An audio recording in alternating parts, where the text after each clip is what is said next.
Hey everyone, Hadassah Damien here, and I am recording a video because I've been thinking about financial independence, social interdependence, and the current situation that we see ourselves in with COVID-19 and all of the economic impacts. So I wanted to talk about it.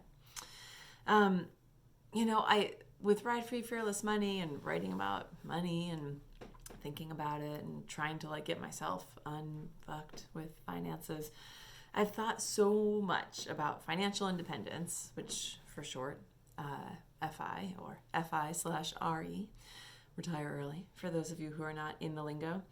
And I've thought about FIRE so much as a goal for myself. Is my goal financial independence?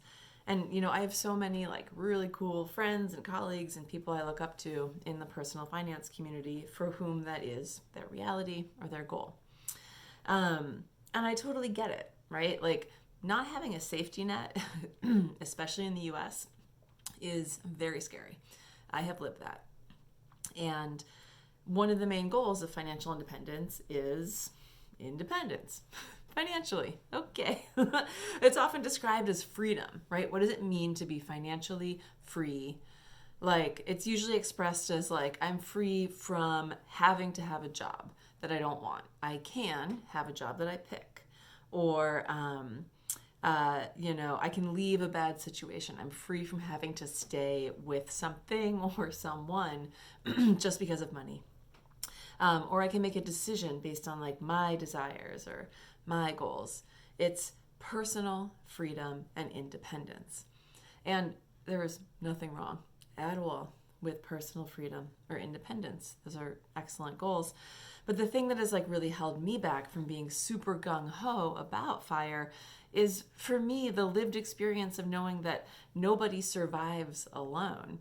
And this sort of perceived or felt sense that I have, and I don't know, maybe some of you have, that FIRE tends to be really, really individualistic, which, side note, the word individualism was coined in the early 1800s by Alexis de Tocqueville, this French guy, when he came to the US because he wanted to explore this nascent country and write about how we were. And he had to invent the word individualism to describe us. So, not surprising that in America, the sort of home of this FIRE movement, this desire to be personally resilient against whatever may come your way. And of course here that means having money, because America is driven by money.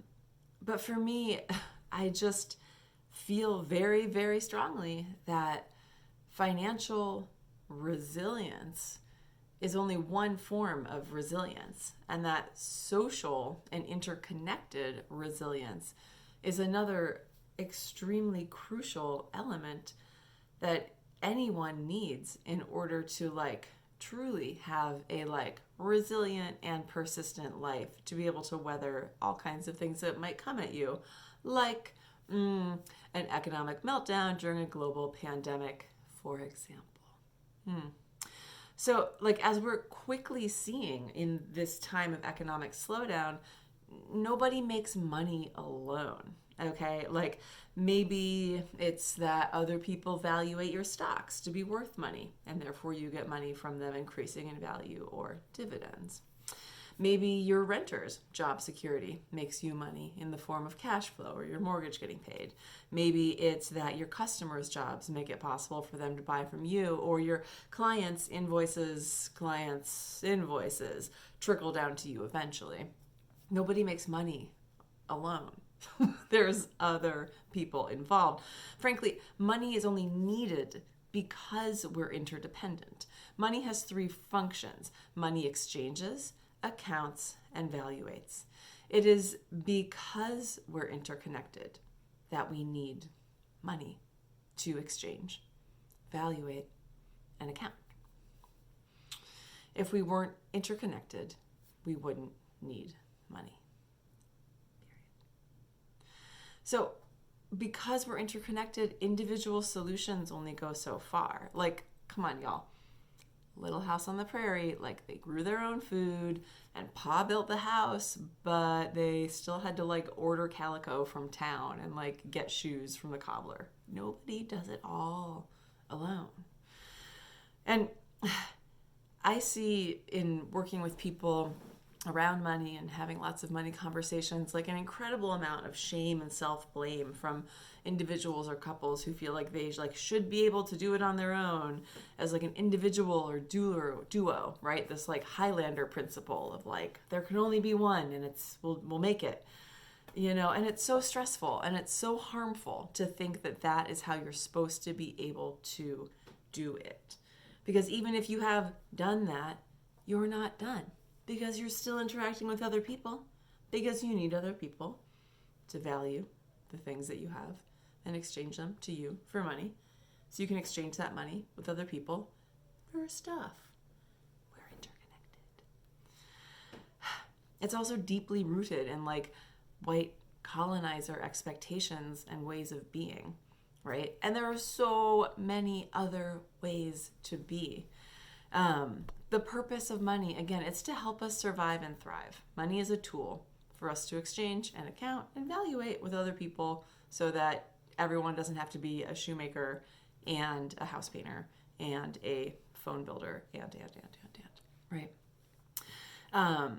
The most resilient of these other ways of being require other people. Right? It's like, again, it's why like lone survivor movies are so twisted and so terrible. When there's nobody else to help, things go bad really fast.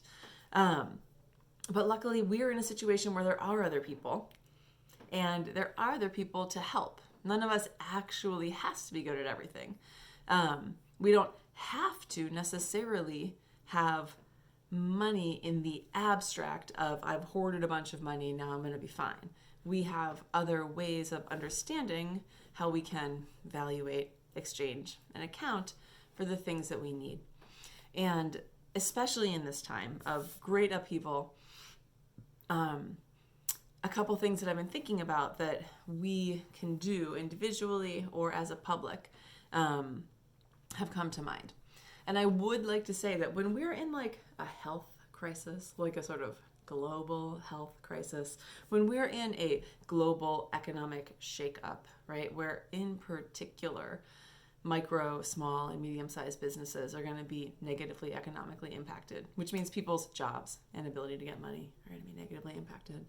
I don't want to make light of any sort of experience, right? So I just want to name that like this is not everything that you could do.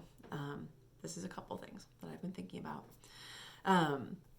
And in terms of like public things that we can do, y'all, cutting taxes doesn't make any sense just as a strategy, because public things that we need are like universal healthcare now.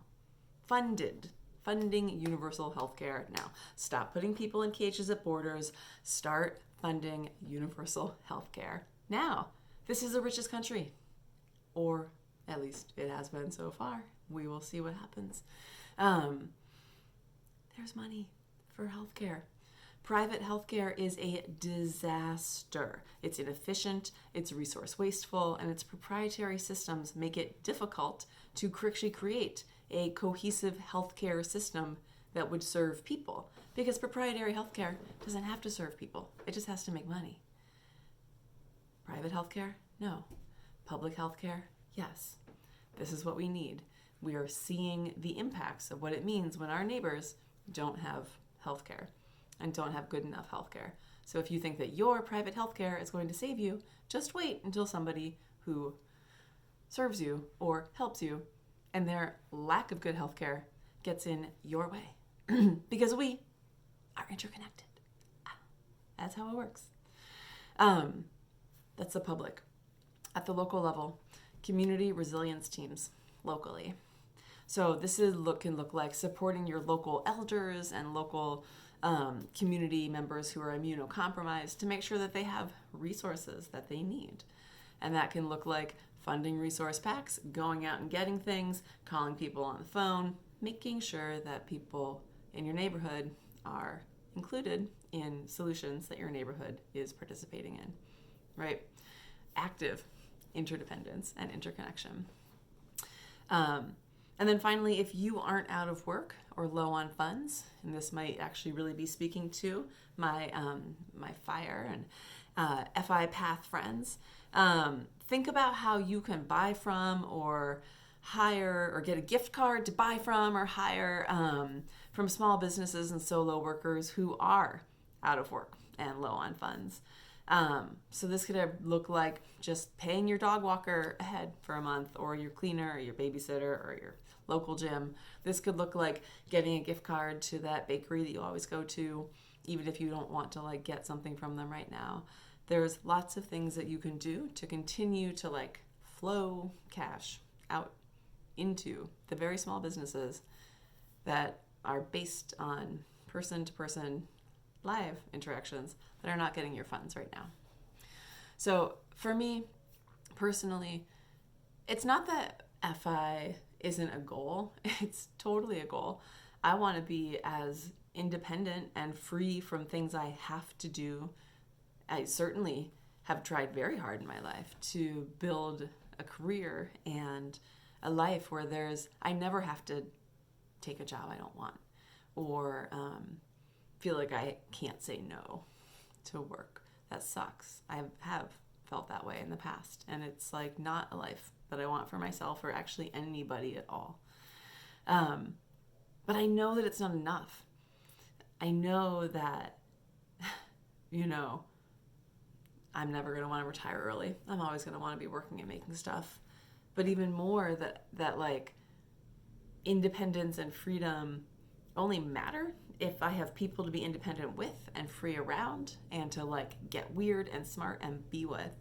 So I've really just been thinking a lot about what it means to try to move towards something that I know is meaningless if I only have it by myself. So that's it. I'm Hadassah Damien. I'm thinking a lot. I'm sure with more to come. My blog is Ride Free Fearless Money. I always want to talk about the social impacts of money. Feel free to hit me up if you want to talk about that too. Bye.